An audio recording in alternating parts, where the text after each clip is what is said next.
What's up, everybody? Dog 1985. There's levels to this. All right, guys, check this out, man. Let's talk about the Xbox Bethesda showcase. I'm gonna let you know how I feel about it. I feel it was all right. I feel it was okay. There was what I realized is that every person is probably gonna be able to pick different things that they liked about the showcase, and the same things that you may like are gonna be things that I dislike, right? And vice versa. So even though something might have not been for me, you might have enjoyed it, and that's okay. So let me tell you pretty much what I remember. If I don't remember something, then that means it was underwhelming and definitely not worth remembering, and I probably really didn't care about it. So Redfall was the first game that they showed, and I like first person shooters. I like shooters, period. And this is a shooter game. Now, I can't stand zombie games. I feel like zombie games are like so overdone, it's not even funny at this point. So it's nice that they didn't do zombies, they did vampires. However, as I look at this game, I'm not impressed by it. Now, the only thing that might save it, I think this is made by Bethesda. Correct me if I'm wrong. And if they have shooting mechanics or anything close to near what Doom is, then I think that gameplay wise, the game should be fine. So that's the way I feel about Redfall. Just the whole concept, the different abilities that the characters have. The gameplay has to be fun, has to be phenomenal. If not, then I don't think this game is going to do anything. The graphics of it are mediocre, and the story, whatever they've shown so far, is it's whatever, right? So Redfall to me didn't really impress me, and I like shooters, okay? And that's how the showcase started. The game, now let's talk about a game that did impress me.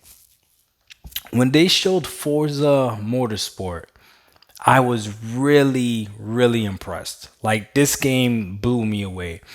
And it blew me away because I remember seeing Forza Horizon 5. I remember seeing the trailers and the gameplay for that game and thinking to myself, there's no way the game actually looks this good. And then I remember actually playing Forza Horizon 5 and then actually being blown away by how good the game looks. So I can only imagine if they can make Forza Horizon 5 look this great, Forza Motorsport is going to be even phenomenal.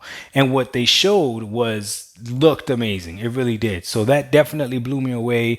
It is a racing game. It is a game that I would have never tried if it wasn't for Game Pass, but I do have Game Pass, so it is what it is.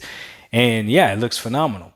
If we stick to the car racing game theme, then the DLC that they showed for Forza Horizon 5 was amazing too. The Hot Wheel DLC, come on, man, that looks tough. Come on, don't act like that doesn't look tough. That looks really cool, right? So that looked awesome as well. What else looked good?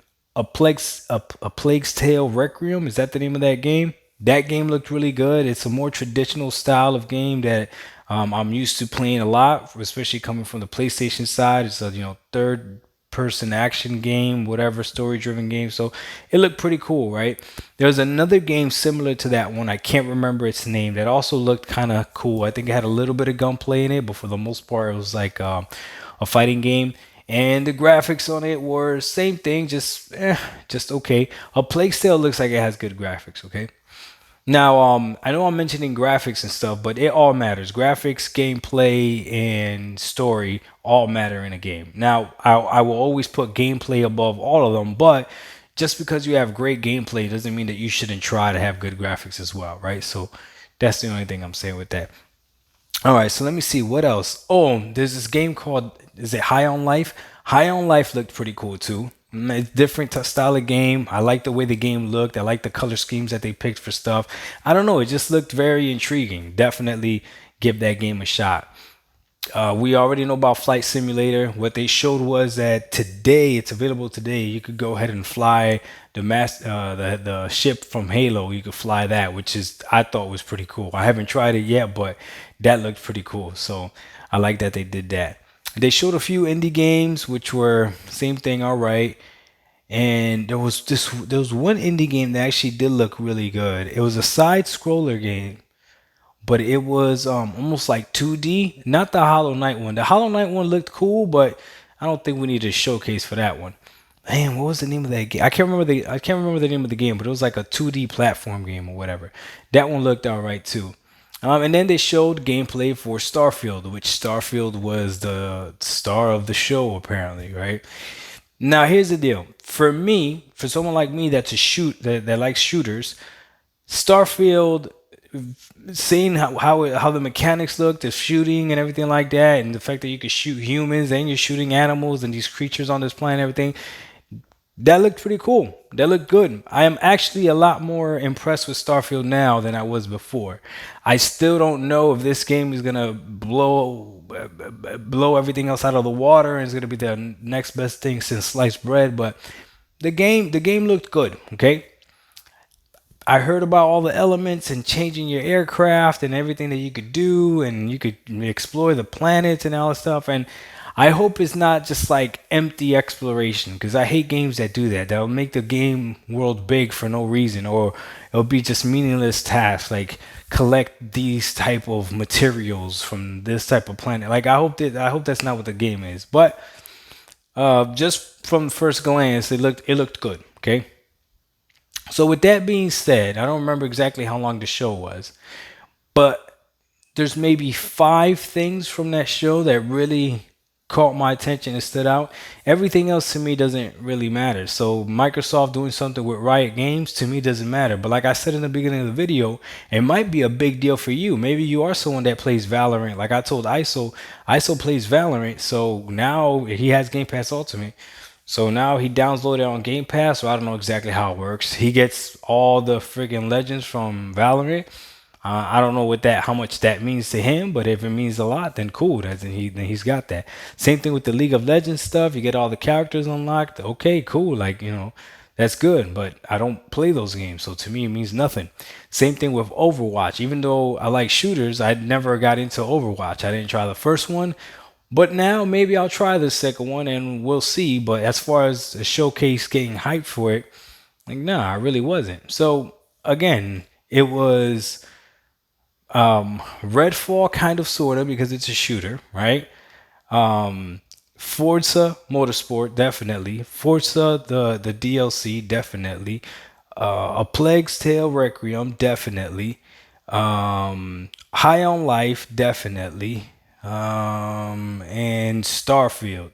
So six things is all I really got from it. Now, depending on who you are, that might be enough. That might be enough for you to say that this show was a great show. And for you, it might be. For me, I don't think so. With everything that they showed, what they showed, like 30 games or something, and for me to only pick out six things that for me were really like, okay, cool. Now, here's the deal. When these games come out, I might try them and might actually like them a lot, right? Like, I've never tried any Diablos, but people tell me that those games are amazing, right? So, who knows? Maybe I'll try them, I'll give them a shot, and I fall in love with them, and I'm like, yeah, these games are really great, right? But just letting you know, just my first initial impression just wasn't I wasn't too impressed, right? But let me see. What else? What else before I end this video? There's something else I want. Oh, this is what I wanted to mention. Microsoft thought they were pretty slick, and again, I understand pimp talk. So they said we're gonna show games that you're gonna play within the next year or for the next 12 months or something like that, right? Making it seem like it's within the year when you say this. So psychologically, you hear within 12 months, you're like, oh, okay, cool, right? But we are already halfway through this year. So every single time you saw a release date of 2023, or at least for me, my brain reminded me like, oh yeah, this is exactly what they're doing. These are games that are gonna come out next year. It's still next year. It's still not this year. So it's like, what are we playing this year, right? What are we playing this year? Now for me, I'm cool right now. I'm chilling. There's a lot of games that I gotta catch up on, and I'm catching all up on them on Game Pass. So I'm cool. I'm chilling. Someone that maybe plays games more than me might not be cool, might not be chilling, might be like, hey, what am I going to get to play right now? And as of right now, I think the closest thing coming is that Hot Wheels DLC, I think, comes out on the 23rd or something like that, right? But again, it's I don't know, man. For the rest of the year, it's looking kind of bleak out here, not gonna lie. So I don't know. If you like me and you got stuff to play, then you cool, you chilling. But if you're not, I'm curious to see how this showcase made you feel. I really thought, I don't know why, I really thought that we were gonna have bigger announcements, but it is what it is. So you guys let me know what you guys think. Dog 1985, there's levels to this. We out. Peace.